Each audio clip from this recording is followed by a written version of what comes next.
ദേശീയത നെഞ്ചിലേറ്റുന്നവർക്ക് ഏറെ സന്തോഷവും അഭിമാനവും നൽകുന്നതാണ് പി നാരായൺജിയുടെ പത്മ പുരസ്കാര ലബ്ധി. RSS പൂർവ്വ പ്രചാരകൻ, ജന്മഭൂമി പത്രാധിപർ, കൂടാതെ ജനസംഘത്തിൻ്റെ വളർച്ചയിലും മുഖ്യ പങ്കുവഹിച്ച മഹത് വ്യക്തി എന്നീ നിലകളിൽ ഏറെ ആദരണീയനായ തൊടുപുഴ സ്വദേശി നാരായൺജി. രേഷ്മ ബാബു തയ്യാറാക്കിയ റിപ്പോർട്ടിലേക്ക്. രാജ്യത്തെ രണ്ടാമത്തെ ഉന്നത സിവിലിയൻ ബഹുമതി നേടിയ, പത്മവിഭൂഷൺ നേടിയ പി നാരായണൻ എന്നാണ് ഔദ്യോഗിക നാമമെങ്കിലും എല്ലാവർക്കും പ്രിയപ്പെട്ട നാരായൺജിയാണ് അദ്ദേഹം ജനം TVയോടൊപ്പം ചേരുകയാണ്. നാരായൺജി, ആദ്യം തന്നെ ജനം TV കുടുംബത്തിൻ്റെ ആശംസയും സന്തോഷവും അറിയിക്കുന്നു. ഈ ഒരു പുരസ്കാരം നേടിയ ഈ ഒരു ഘട്ടത്തിൽ എന്താണ് പറയാനുള്ളത്? അതിൽ സന്തോഷവും അഭിമാനവും ഉണ്ടെന്ന് മാത്രമേ പറയാനുള്ളൂ. ഈ പുരസ്കാരം കിട്ടിയത് ഒരു പിറന്നാൾ സമ്മാനം എന്ന് പറയാൻ സാധിക്കും. കാരണം മെയ് 28-ന് അങ്ങയുടെ പിറന്നാൾ കൂടിയാണ്.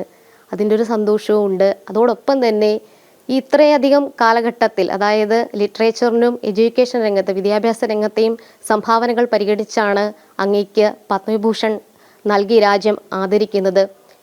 ഈ ഒരു ഘട്ടത്തിൽ അങ്ങയുടെ എഴുത്തിലടക്കം, അല്ലെങ്കിൽ അങ്ങയുടെ സാമൂഹ്യ പ്രവർത്തനത്തിനടക്കം ചാലക ശക്തിയായിട്ട്, പ്രേരണാ ശക്തിയായിട്ട് മാറിയ കാര്യങ്ങൾ എന്തൊക്കെയാണ്? ഒന്നാമതായിട്ട് ഞാൻ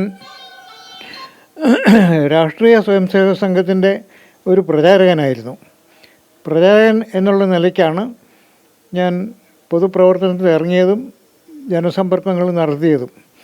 അതുവഴിയായിട്ട് നമ്മുടെ കേരളത്തിൻ്റെ എല്ലാ ഭാഗങ്ങളിലും പ്രവർത്തിക്കാനായിട്ടുള്ള അവസരം കിട്ടിയപ്പോൾ അവിടെയുള്ള ഗ്രാമങ്ങളിലും നഗരങ്ങളിലും സാധാരണക്കാരുമായിട്ട് അടുത്ത് ഇടപെടാനും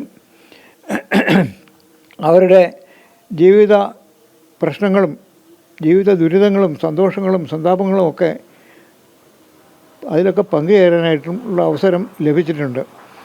അതിൻ്റെ ഒരു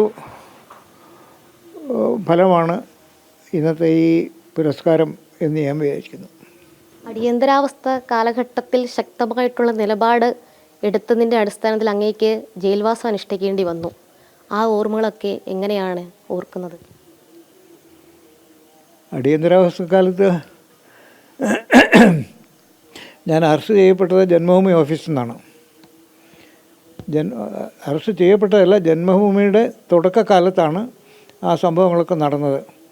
ഓഫീസിലെ പണിയൊക്കെ കഴിഞ്ഞിട്ട് ഞാൻ താമസിക്കുന്ന ലോഡ്ജിൽ ചെന്നപ്പോൾ ആ രാത്രിയിൽ ഉറക്കത്തിൽ പോലീസുകാർ വന്ന് അറസ്റ്റ് ചെയ്ത് എന്നെയും അന്നത്തെ ചീഫ് എഡിറ്ററായിരുന്ന ശ്രീ PVK നെടുങ്ങാടിയെയും അതുപോലെ തന്നെ ഒരു എഡിറ്റർ ട്രെയിനി ആയിരുന്ന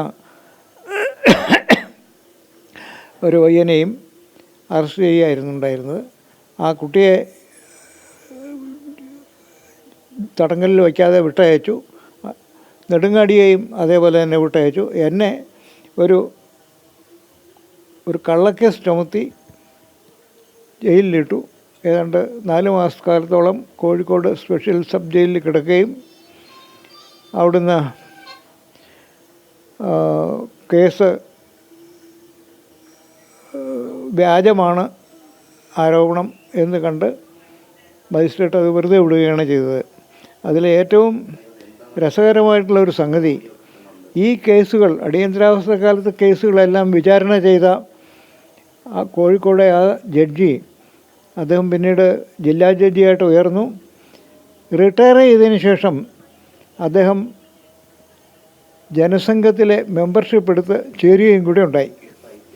ഇതാണ് അന്നത്തെ ആ ജയിൽവാസത്തിൻ്റെ ഫലമായിട്ടും അന്നത്തെ ജുഡീഷ്യൽ ഓഫീസർമാരുടെ ആയിട്ടുള്ള ബന്ധത്തിൻ്റെയും ഇടപെടലിൻ്റെയും ഫലമായിട്ട് എനിക്ക് അനുഭവപ്പെട്ടത്. ഇനിയുള്ളൊരു തലമുറയ്ക്ക് അങ്ങയുടെ സന്ദേശം എങ്ങനെയാണ്? ഒരു സന്ദേശം നൽകത്തക്ക രീതിയിലുള്ള വലിപ്പമൊന്നും എനിക്കില്ല. മാധ്യമപ്രവർത്തകർ എപ്പോഴും അവരുടെ പ്രവർത്തനങ്ങളിലും അതുപോലെ തന്നെ അവരുടെ ജ്ഞാനസമ്പാദനത്തിലും വളരെ ഭംഗിയായിട്ട് പ്രവർത്തിക്കണം, ആത്മാർത്ഥമായിട്ട് പ്രവർത്തിക്കണം, ഉള്ളൊഴിഞ്ഞ് പ്രവർത്തിക്കണം. അങ്ങനെ പ്രവർത്തിച്ചാൽ മാത്രമേ അവർക്ക് മാധ്യമധർമ്മം ശരിക്കും നിർവഹിക്കാനായിട്ട് സാധിക്കുള്ളൂ എന്നുള്ളതാണ് എൻ്റെ അഭിപ്രായം.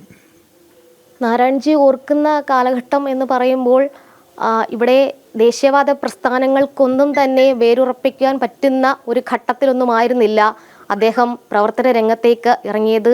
രാഷ്ട്രീയ സ്വയംസേവക സംഘത്തിൻ്റെ പ്രചാരകനായിട്ട് രംഗത്തിറങ്ങി. അതിനുശേഷം ജനസംഘത്തിൻ്റെ BJPയുടെ പൂർവ്വരൂപമായ ജനസംഘത്തിൻ്റെ പ്രവർത്തകനായി, അതോടൊപ്പം തന്നെ സംസ്ഥാന സംഘടനാ ജനറൽ സെക്രട്ടറി എന്നുള്ള ചുമതലകൾ വഹിച്ചു.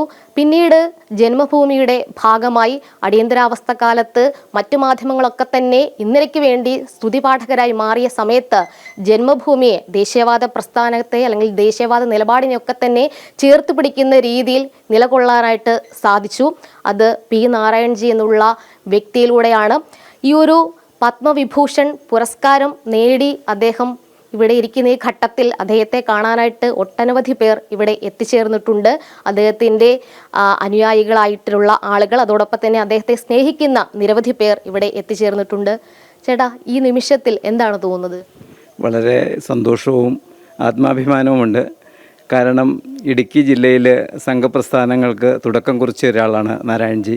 മാത്രമല്ല, ഇടുക്കി ജില്ലയിൽ നിന്നുള്ള ആദ്യ സ്വയംസേവകനും ആദ്യ പ്രചാരകനും നാരായൺജിയാണ്. ഇപ്പം ഇടുക്കി ജില്ലയിൽ ആദ്യമായാണ് ഒരാൾക്ക് പത്മവിഭൂഷൺ, പത്മ അവാർഡുകൾ തന്നെ ആർക്കും തന്നെ ലഭിച്ചിട്ടില്ല.